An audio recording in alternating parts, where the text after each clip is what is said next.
Kabayan, paano po kaya yung sa akin? Ayaw naman po yung email at password ko po kahit po i-recovery ko not found pa rin lumalabas.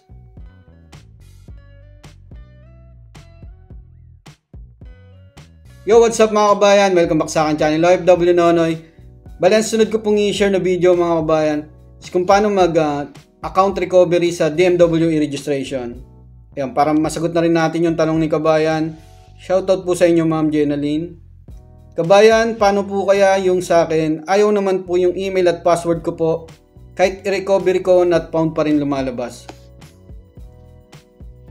Ayan, mag-account recovery po tayo dito sa DMW Online Services sa website. Sa portal nila.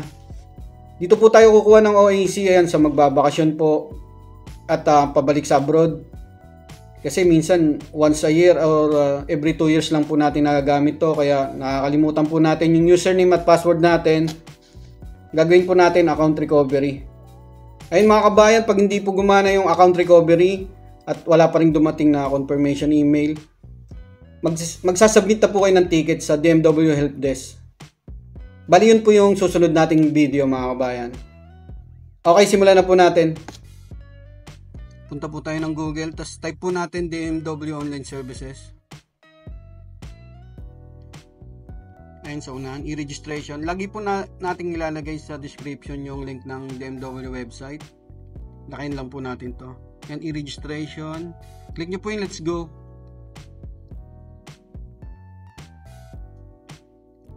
Tapos dyan sa login. Yan, for example, hindi ko na maalala yung email kong nilagay. Naglagay ako ng maling email at saka maling password para i-check natin yung lalabas parehas kay kabayan. Ayan, nakalagay dyan username / email address is not found or not activated, please use account recovery. Click nyo yung account recovery yan sa account recovery page. Lakayan na ulit natin, maliit kasi pag sa CV. Pag hindi nyo na matandaan yung email na ginamit nyo, ayan, forgot email, kasi kada 2 years or isang taon lang po natin ginagamit to. Lagay nyo na yung details nyo dyan, full name po yan. Just click nyo na yung next. Ayan, sa page ng account recovery, lumabas po dyan your account details, yung pangalan nyo, at saka yung email na ginamit nyo nung nag-register po kayo. Ayan po, may idea na po kayo dyan, lalabas po dyan. At kung yung email na yan is, sa tingin nyo active pa at tanda nyo, i-back nyo lang.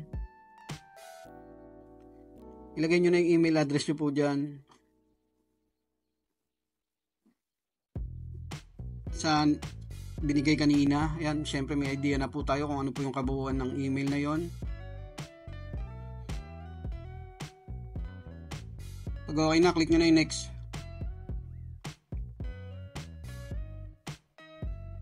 Tapos full name po ulit. Ayan. Nakalagay naman na kanina. Tapos next ulit. Tapos scroll nyo. Confirm nyo lang. Click nyo yung yes. Ayan. Account recovery successful. Nasa email na po yung temporary password. Ayan. Nag-message na yung sa Gmail natin. Pag wala sa email nyo, nasa spam folder. I-check nyo lang.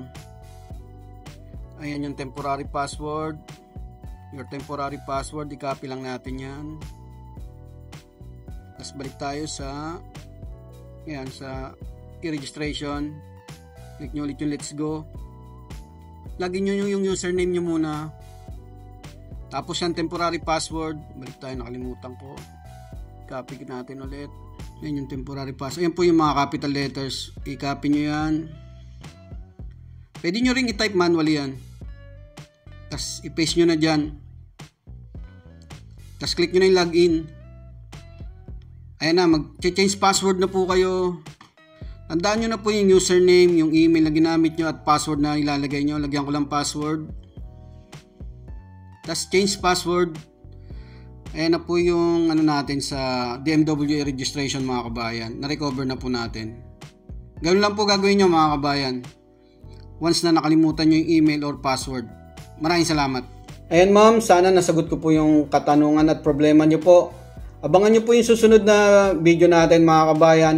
Tungkol din po sa DMW e-registration, yung magsasubmit po tayo ng ticket, magche-change po tayo ng email para sa DMW Helpdesk din.